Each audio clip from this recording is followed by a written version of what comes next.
Fala, Tanaka, e o ouro tem batido máxima histórica em cima de máxima histórica. Qualquer notícia que está trazendo algum tipo de tensão para os mercados, o ouro vai lá e flau, rompe a sua resistência e bate novas máximas históricas. E só no último ano ele já subiu aproximadamente 40% num vral incrível que ele deu no ano passado. E toda notícia que traz tensão, o ouro novamente sobe. O que tem acontecido recentemente agora com esse novo anúncio do tarifaço do Donald Trump.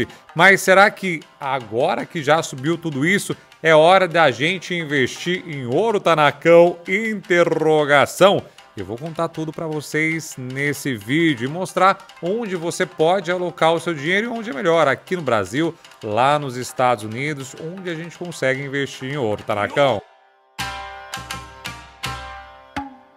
Tanacão! E você do outro lado tá assistindo? Eu sei que você é um menino e uma menina de ouro. Vocês estão ligados onde esse ditado popular acaba terminando. E novamente aqui, ó, o que está acontecendo, ó, rompimento de resistência e o ouro tem batido máximas históricas. O que aconteceu foi que desde novembro, o flau que deu, ó, flau, desde agosto, na verdade, deu um flau gigantesco por causa das tensões das eleições nos Estados Unidos. Aí depois estava tudo decidido, o pessoal começou a dar uma vendidinha, ficou meio lateral. E agora, novamente, ó o flau que deu aqui, ó.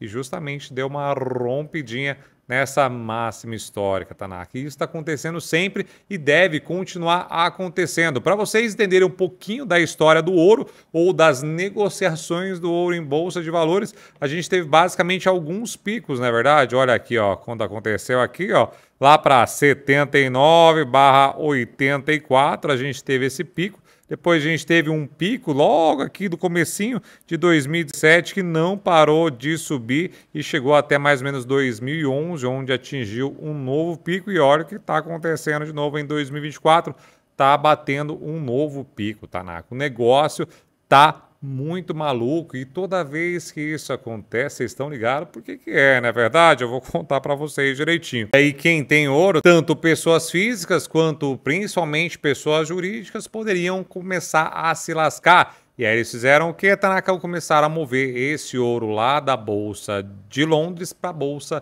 de Nova York. Foram aproximadamente 393 toneladas para os cofres da Bolsa de Commodities Comex lá em Nova York. E aí o que aconteceu na Bolsa de Nova York? Ó, 75% de aumento no seu histórico. É o nível mais alto desde agosto de 92. E olha o que aconteceu, flau, foguete do Elon Musk. Olha quanto aumentou desse volume desse ouro lá na Bolsa de Nova York. Surreal, Tanacão. A gente consegue olhar mais na lupa esse movimento quando você olha para os grandes players que trazem essas barras de ouro lá para a Comex. E aqui tem basicamente os três maiores, na verdade, que é o JP Morgan, o Brinks e o HSBC. E olha isso aqui. Olha esse novo pico aqui, que antes já tinha sido aqui durante a Covid, que superou aqui novamente 2022 esse pico. Então o negócio tá brabíssimo, Tanacão. Muita gente tem feito esse movimento. Mas obviamente está pensando, Japão, mas esse movimento é recente. E não é tão recente assim. Os bancos centrais têm continuado a busca implacável por ouro em novembro também, que culminou novamente, como falei para vocês, com máximas históricas, depois foram quebradas por novas máximas históricas. Esse movimento está, de fato, muito forte. Tanto é que os bancos centrais compram 1/5 do ouro do mundo e ainda querem continuar aumentando essa aposta. E está ocorrendo isso no mundo todo, Tanacão. E a grande questão é, por que os bancos centrais estão comprando ouro no maior volume em 80 anos? Essa é a grande questão. Se liga aqui, ó, que a gente vai responder nesse vídeo, tá bom? Olha para vocês verem aqui as reservas do ouro, né? Acabou aqui nesse período aqui, lá atrás de 1966, mais ou menos, quando começou a acabar o padrão ouro, e aí acabou baixando aqui demais, ó, a reserva. E agora estão começando a aumentar esse volume de reservas de ouro dos bancos centrais. E tudo isso tem alguns motivos, como eu disse para vocês lá atrás, mas o principal dele e sempre é o cagaço, né? Seja de qualquer coisa, na verdade, medo ou terror, para quem não manja aí dos Paranauê. Mas o cagaço, ele pode acontecer de diversas formas, ou ele pode vir de diversas formas. O primeiro deles, e mais óbvio hoje em dia, é o laranjão. O pessoal tem medo que o Donald Trump faça. Ele é totalmente imprevisível e sempre caça algumas tretas em seus tipos de negociações mais agressivos. Isso causa volatilidade no mercado todo. E um dos melhores remédios contra a volatilidade, adivinha quem é? O menino ouro. Esse cagaço vem muito também porque não se sabe os efeitos de cauda longa, que é gigantesco. Normalmente a gente não consegue nem prever que podem acontecer. Mais um efeito que é bem esperado, isso desde antes das eleições, é que o Donald Trump cause mais inflação. E olha aqui, ó, já começou a dar uma subidinha de novo na inflação americana. E os Estados Unidos não é um país que está acostumado com a inflação. Então, toda vez que tem algum tipo de inflação mais pesada, os bagulho fica maluco, Tanacão. E pra gente que viaja pra lá, então é Jesus amado, hein? Meu Deus. O japonês esteve lá recentemente e, mano, paguei acho que uns R$120 num lanche do Burger King. Você piorou? Porque tá, sei lá, $19 aí junto com a inflação de lá e com o câmbio de cá. Lasca nós, meros mortais tupiniquins que nos aventuramos numa loucura maluca de fazer turismo na época de dólar a R$6. Então esse é um outro fator também que o ouro historicamente consegue proteger o seu dinheiro da inflação ou contra a inflação, né? Afinal de contas, ouro sempre vai ser ouro e é muito difícil o ouro cair em descrédito, porque ele é a maior reserva de valor que já foi provada no tempo, que passou várias e várias gerações de muitos tanaquinhas e o ouro ainda é ouro. Oi! Oi! E aí também um outro grande temor, e talvez esse seja o maior temor, é esse meninão aqui, olha aqui, ó. A US National Debt, ou as dívidas dos Estados Unidos, né? Que chegou a bater um pouquinho mais agora de 35 trilhões. A gente vê aqui também, né, que final de 2024 fechou em 35 tri. E aqui também você vê aqui quanto é a parte de intragovernmental roads e, de fato, o débito público. Mas somando isso tudo aqui, dá logo os 30 e burdoada, que inclusive atualizadíssimo aqui, pode ter corrido um pouquinho mais, porque esse foi um print do dividômetro, que é como se fosse um impostômetro. Então está subindo muito a dívida e novamente com a inflação aumentando, é bem provável que os Estados Unidos mantenham a taxa de juros mais alta e toda vez que ele mantém a taxa de juros mais alta, essa dívida também vai aumentando. E por isso que a taxa de juros barra inflação alta são muito prejudiciais, não só para a economia real, mas quanto para a dívida do governo. E vocês estão ligados onde sobra tudo isso, na verdade? Não num lugar não bonitinho não, Tanacão.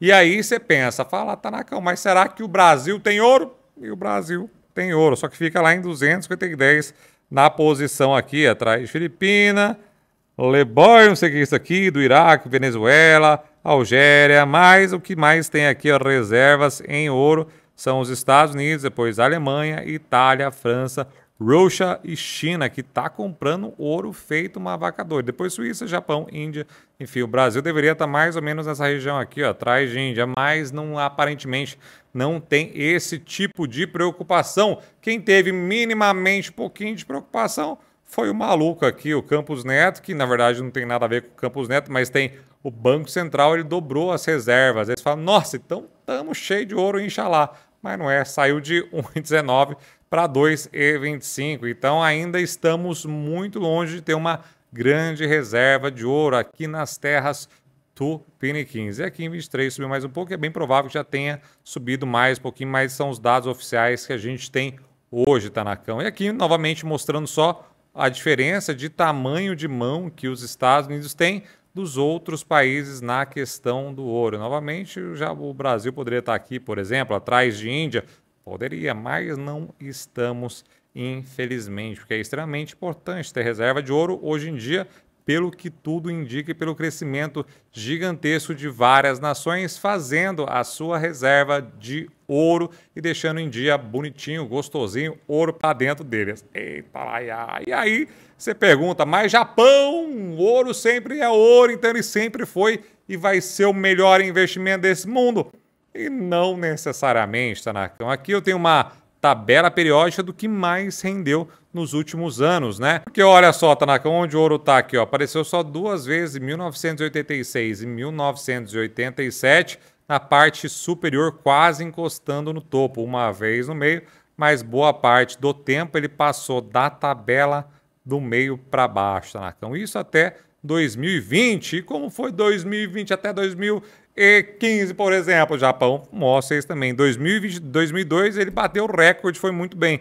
Então, se a gente olhar nesses outros anos aqui, nesses outros 15 anos, o ouro já performou melhorzinho. Ó. Ele passou boa parte do tempo na parte do meio para cima, boa parte no meio aqui, como se fosse um volante, e pouquíssimo tempo aqui na parte de baixo. Então, aqui tem várias classes de ativo. Tem ações, REITs, tem small caps, enfim, tem um monte de ativos aqui. De 2015 para frente, ele também foi muito bem, ó, sempre apareceu ou no meio aqui ou na parte superior da tabela e só uma vez aqui em 2021 lascado lá embaixo. E se a gente olhar aqui, ó, né, mais ou menos o que rendeu mais, a gente tem aqui na parte superior as ações americanas e o ouro tá esbarrando lá embaixo. Mas, como eu falei para vocês, são momentos de maior tensão, como 2020, e o ouro dispara. 2024, melhor ativo também, tá vendo? Então são momentos como esse que o ouro brilha na sua carteira, e por isso que é extremamente importante você tê-lo na carteira assim,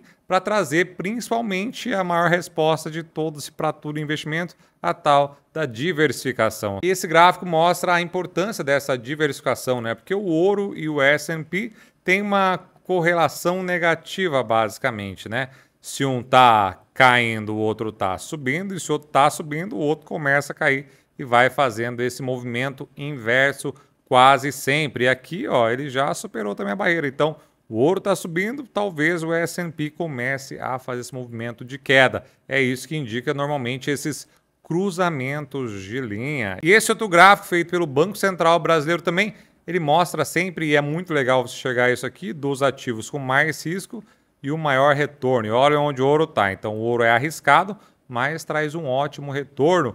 O S&P é arriscado, talvez o mais arriscado aqui, e obviamente que ele traz um retorno ok, assim, né? Que também tem os países, são nos Estados Unidos, as reservas, Estados Unidos, Reino Unido, Japãozeira, ó, Japãozeira não é muito arriscado, mas também retorno é bem japonesinho. Olha o ouro onde está, Tanakão. Tá bem aqui nessa parte superior. E aí, obviamente, não dá para saber se o ouro vai ser o melhor ativo, se vai ser o pior ativo, se vão continuar sendo as ações americanas, se vão continuar sendo as small caps, ou os países emergentes, ou os fundos imobiliários americanos, REITs. Não dá para saber, ou se o ouro vai continuar aqui embaixo. Não dá para saber.